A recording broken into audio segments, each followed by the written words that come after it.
Hey everyone, welcome to another segment of the Archer's Quest. Today we're going to talk about decoys for success. Hey, take a moment real quickly, right down here, press on the watermark button there to subscribe to the channel. Also take just a moment and mash that like button and bell. Okay, one last thing I want to do before we jump into this. I want to give a big shout out to Jasper Hamilton of Medford, Oregon. So hey folks, let's go. Well, hey everyone, welcome to the Archer's Quest. Today we're going to take a minute and talk about decoys and decoy setups. I've had some questions on that. But before we do, I'd like to ask you to do me one favor. Take a few minutes, go down, smash that like button, and then go over there and hit the subscribe button. And if you want to catch all the newest episodes when we post them, hit the bell there so you'll be notified. So, talking about turkey decoys and setups. Now, there's a lot of different decoys on the market, and it does get confusing because at certain times maybe it's best to use one decoy than it is another. Now, in the beginning of the season or at the start of the season, I like to go with a strutting decoy, and I use this. This here is made by Primos. It's their B Mobile. This is an older model. But what I like about it is I was able to put a real fan on it, which has kind of been beat up. But what I'll do is I'll take B Mobile here, and then I'll take their hen that Primos makes. They just came out with a couple of years ago. And what I did was I took this hen decoy and I put one of, I think it's, I can't remember the name of the company that makes this, but it's called Turkey Skins. Away Outdoors, I'm sorry. Away Outdoors makes this. It's called Turkey Skins, and it's turkey feathers sewn into some material, and then you just Velcro it to the decoy.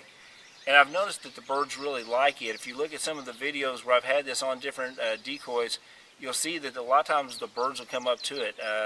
The bearded hen I shot this year, she came up, walked right behind it, and then turned around and walked off. But I think one reason she kind of walked off is that she heard me draw my bow. But getting back to what we was talking about, I'm going to sit down here.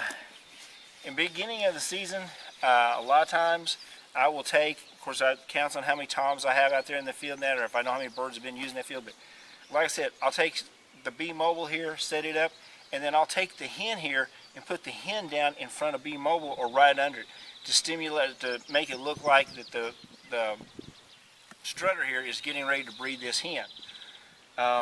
It'll drive a dominant tom crazy. Also, what I do is a little trick is I take a piece of fishing line, tie it around the head of the decoy, and run the fishing line back to the blind.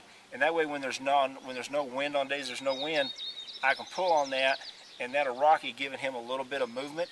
It's also nice to have for if you get a windy day to move your decoy, at least you can move it back into position and things like that. I've had some people ask me about putting it on the tail, and I've actually thought about doing that. I think I'm going to try that next year, is put the fishing line, put it back here where the tail fits in at, run the fishing line underneath of it, and basically it's going to do the same thing, but it might keep it less visible, I don't know. Now, I also like to use, as you see here, I got a feeder. And the reason I like these feeder decoys is if you ever watched a group of hens, you always have one that's kind of the lookout. You'll have 2 or 3 eating, and then you might have one that's got her tail down that's ready to breed in the spring. But I think by having that feeder out there, I think it kind of calms them down a little bit and stuff, and gives them a little bit more ease about coming in.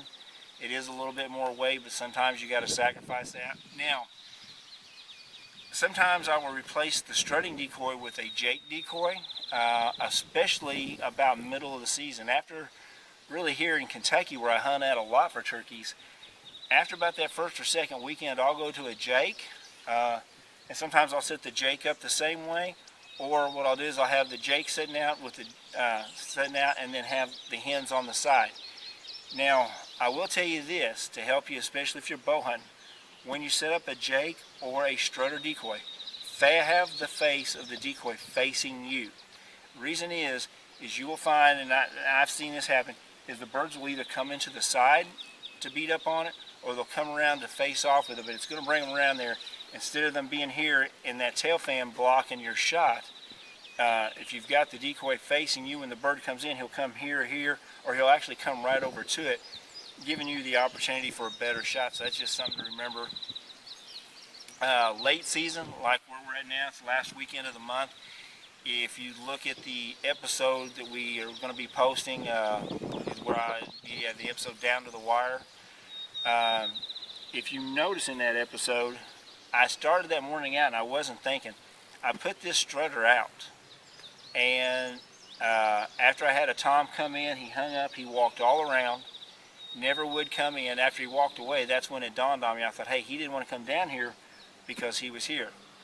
So when I knew the field was clear, I hurried up, jumped out of the blind, got him, put him back behind me, behind the blind, and then just started periodically calling. And needless to say, I had the hen come in. She come right into the decoys, and I was able to make a shot on her because she did have a beard, which is something very unusual. So these are just some tips for you to think about. Take time, comment in the bottom, and like I said, please smash that like button. If you have any questions or comments, you can do it on the bottom, or if you'd like, you can contact me through my Instagram, which is Randy Fish Bowhunter, or on Facebook at Archer's Quest with Randy Fish. Hey, until next time, have a blessed day. Hey, I hope you enjoyed this segment. Please take a moment, hit that subscribe button, and smash the like button. And if you want to be notified of our next videos coming out, make sure you click on the bell. I urge you to please take a few minutes and comment. Questions, comments, concerns, whatever. The only way I can get better and help you more is if you let me know what it is you want me to do. So until next time, as always, God bless and good hunting.